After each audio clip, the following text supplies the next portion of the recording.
Hello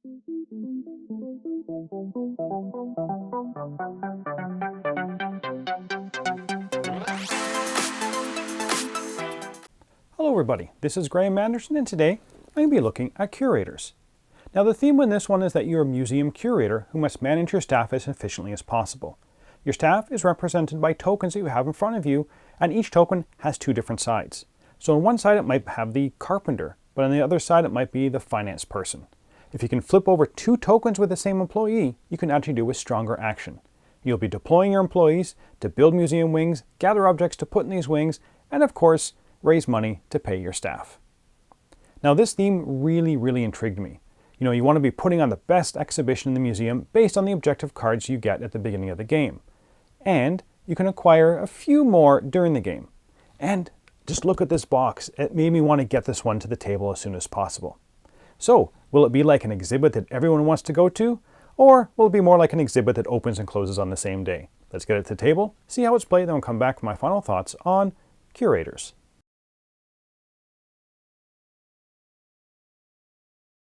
Here is Curator set up for 3 players. Place the game end disc in the middle of the table and spiral out the wings according to the number of players. The auction house is set up with one of each object color, and place the rest of the objects beside it in the excavation zone. Each player will get a set of 5 employee chips with the cog side up, along with the museum entrance and $4,000.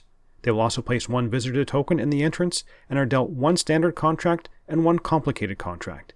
Give the start token to the starting player. Now the goal of the game, of course, is to get the most points. You're going to be getting points from exhibiting objects, that is, placing objects in the wings. If you're able to fill up a wing completely with objects, you'll get points for that. If you complete one of your objective cards, that is, have the correct orientation of the connected objects as shown on the card, you'll score points for that, and any leftover money will be worth points at the end of the game as well. On a player's turn, they must allocate one of their employees. The employees are designated by the chips you have in front of you. Each one is double-sided with a different employee on the other side. You must choose one employee and turn over either 1 or 2 of the same employees. If you double allocate an employee, that is, flip over 2 employees of the same type, you'll be able to take a double allocated action, which I'll explain as I go through the actions. So, what do the different employees do? The carpenter allows you to add a wing to your museum. You pick which wing you want, but of course you must pay for it. The first one in the spiral is free, but each wing you skip to get to the one you want is going to cost you $1,000.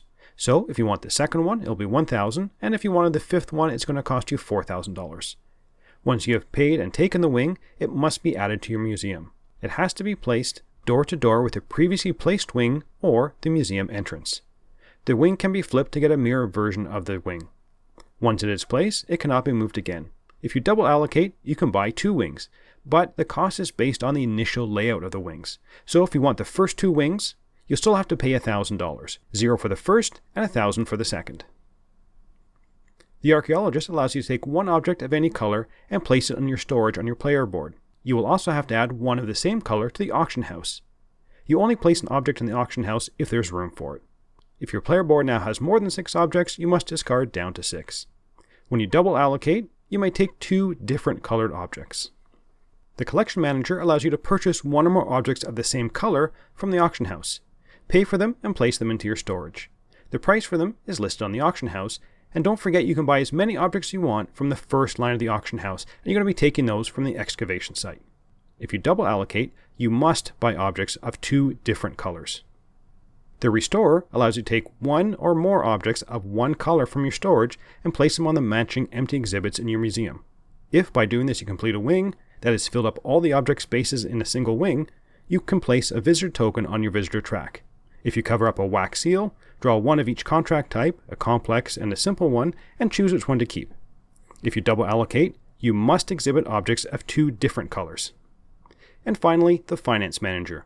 You receive $1,000 for each visitor you have in line. If you double allocate, you get $2,000 per visitor token. Since the completed contracts are one of the key ways you're going to be getting points, let's go through how you actually complete a contract. To complete a contract, you must be building wings, placing them so the exhibits in the wings match the shape and color on the contract, then you must fill those exhibits with objects. The shape may exist anywhere in your museum and in any orientation. Wildcard symbols on your contract can be any exhibit as long as it's filled with an object. Contracts can overlap. And spaces on a contract can be filled with anything, exhibits or even empty space. The game end is triggered when the last wing is purchased. The current round is completed, then you can play 2 more rounds. During this time, if a player activates their contractor and there are no wings left to purchase, they're just going to receive $1,000. Once the last 2 rounds are complete, each player will score 1 point for every $4,000 they have left. For each completed contract, you're going to score points as listed. For every completed wing, you're going to score the points printed on the wing, and for each object displayed in a wing is worth 1 point. And the player with the most points is the winner. Now let's get back to see what I thought about Curators. So, theme and components. I can honestly admit I'm a sucker for the theme. It is something a little different, and I thought it worked reasonably well, as long as you don't dig too far into it. The idea of building wings to house your new exhibits and getting objects to fill them, which increases your number of visitors you have in line, that makes thematic sense. People want to come and see the exciting new exhibit. Plus, there aren't too many games really about the business of museum archaeology. Now, for the components, I think they're very well done for the most part. I like the cards. Each one represents a different piece of art, and it shows you in the top corner, which I liked. I mean, there's no connection whatsoever to the layout of the card, but still, it's a nice little touch. Now, I do wish the player boards were arranged a little differently. There is space for your money, but it's way too small. You don't have to, of course, put your money there, but it looks like that's where they wanted you to put it, so maybe it would be nice to make that area a little bigger. The objects are a little on the small side, but since you're going to be putting them on the wings, I'm actually okay with that. But they do look like a blob, even though they actually are different images on the little objects. The cardboard components are really good quality, and the rulebook is well done. So overall, I have no complaints about the components. So let's go on to the gameplay.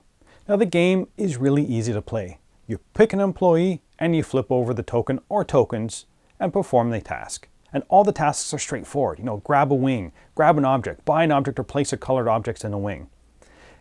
Now it does get a tiny bit more complicated when doing the enhanced action or the doubling action, only because some double actions are may and some of them are a must. And I honestly get why they did this. The timing of getting your tokens on the right side is very important, but you shouldn't just be able to flip them over at will. If you flip over 2 of the collection managers, you must purchase 2 different colors. Now, do you have money for that? Now, it's usually not a problem, but I did like that there were some minor restrictions to the game, which just kind of tightened it up a bit.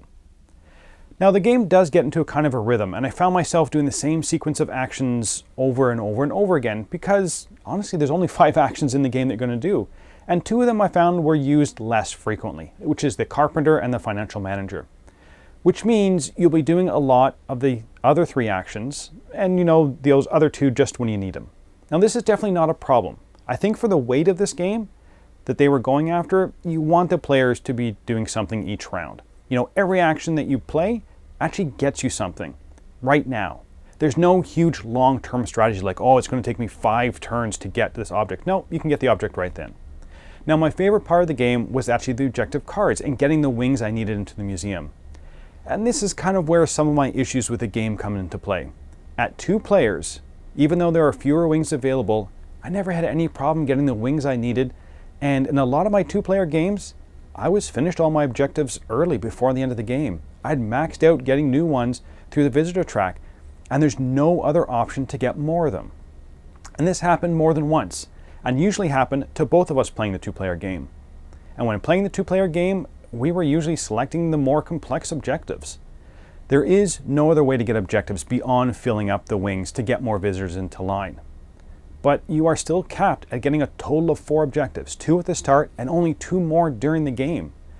I feel that the game really lacks some tenseness, and although I wouldn't necessarily it was boring, maybe it was not as engaging as I would have hoped for. Especially, and again, this is especially for 2 players.